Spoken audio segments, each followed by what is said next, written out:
Hi மா, வணக்கம். This is மகா. 7வது படத்தில் 6வது கணக்கு. 704 சதுர சென்டிமீட்டர் மொத்த புறப்பரப்பு கொண்ட ஒரு கூம்பின் ஆரம் 7 சென்டிமீட்டர் எனில் அதன் சாய் உயரம் காண்க. என்ன கொடுத்துருக்காங்க? மொத்த புறப்பரப்பு.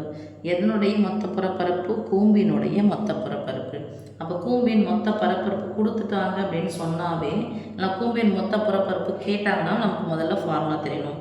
கூம்பின் மொத்த புறப்பரப்பு ஈக்குவல் டு கூம்பினுடைய வலைப்பரப்பு. நான் உங்களுக்கு சொல்லிட்டேன். கூம்பினுடைய வலைப்பரப்பு ஃபார்முலா, கூம்பினுடைய வலைப்பரப்புனா அது π × r × l. மொத்த புறப்பரப்புனா ஏதோ ஒன்று மொத்தமாக சேர்க்கணும். அது எதை சேர்க்க போகிறோம் அப்படின்னு சொன்னால், இந்த வட்டத்தினுடைய பரப்பளவு. வட்டத்தின் பரப்பளவு ஃபார்முலா அது πr². ரெண்டையும் சேர்க்கணும். அப்போ கூம்பினுடைய வலைப்பரப்பு வேணும் அப்படின்னு சொன்னால் எனக்கு ஆரம் வேணும், உயரம் வேணும், சாய் உயரம் வேணும். சப்போஸ் ஆரமும் உயரமும் கொடுத்துட்டா சாய் உயரம் கண்டுபிடிச்சலாம். இல்லைனா ஆரமும் எனக்கு சாய் உயரம் தெரிஞ்சால் போதும். π × r × l + πr². இப்போது நடுவில் ப்ளஸ்ஸோ மைனஸ் வந்துச்சுன்னா பொதுவாக யார் இருக்காங்கன்னு பார்க்கணும். பொது வெளியே எடுத்துடலாமா? பையும் ஆரும் பொதுவாக இருக்குது. வெளியே எடுத்தால் என்ன பண்ணணும்? ப்ராக்கெட் போட்டால் மேலே போய் கேன்சல் பண்ணுங்கள். ஒரு பையா இந்த r²னா r × rன்னு அர்த்தம். ஒரு r போயிடுச்சு, ஒரு பை போயிடுச்சு, மீதி ஒரு r இருக்குது. இங்கே யார் இருக்காங்க? ஒரு l + ஒரு r இருக்காங்க. அப்போ ஃபார்முலா வலைப்பரப்பு கூட வட்டத்தின் பரப்பளவு கூட்டினா எனக்கு மொத்த புறப்பரப்பு கிடைக்கும். மொத்தம் அப்படின்னாவே ஏதோ ஒன்று நம்ம கூட்ட போகிறோம்னு அர்த்தம். அதை நல்லா தெரிஞ்சுக்கோங்க.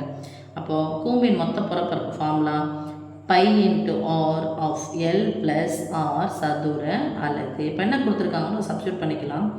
பையனுடைய மதிப்பு 22/7 இன்ட்டு ஆரினுடைய மதிப்பு, ஆரம்னா கொடுத்துட்டாங்க பாருங்கப்பா 7 சென்டிமீட்டர். கூம்பின் மொத்த புறப்பரப்புனா கொடுத்துட்டாங்க 704 சதுர சென்டிமீட்டர். இதுவும் சென்டிமீட்டர், இதுவும் சென்டிமீட்டர். Unit okay. பையனுடைய மதிப்பு, ஆரத்தினுடைய மதிப்பு 7 கொடுத்துட்டாங்க. 7 இன்ட்டு எல் மதிப்பு எனக்கு தெரியாதது தான் கேட்டிருக்காங்க கொஸ்டின் மார்க். ஸோ எல் + ஆர்னுடைய மதிப்பு 7. இப்போ நடுவில் பெருக்கல் இருக்குது, குறுக்க கேன்சல். இந்த பெருக்கெல்லாம் இருக்கிற 22 சமக்குறுக்கி இந்த பக்கமாக வந்தால் வகுத்தலாம் மாறும். ரைட்?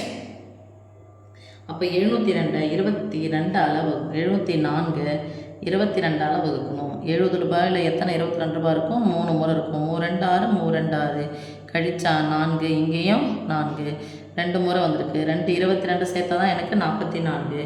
அப்போது ஓர் 22 எத்தனை 22? 32 22 எனக்கு 704 இன்ட்டு என்னது? l + 7. எனக்கு யாருடைய மதிப்பு வேணும்? எல்லுனுடைய மதிப்பு வேணும். அப்போ தேவையில்லாத யார் இருக்காங்க? +7. அதாவது 7 கூட எதை சேர்த்தா 32? 25 சேர்த்தா 32. அவ்வளோதான். இல்லைங்க மிஸ், எனக்கு அப்படிலாம் பயமாக இருக்குது அப்படின்னா +7 சமக்குறிக்கு இந்த பக்கம் வந்துச்சுன்னா -7. 32 இங்கே முன்னாடி குறியிலன்னா ப்ளஸ் இருக்கிறது. ஒரு மைனஸ் வந்தால் கழிக்கணும்.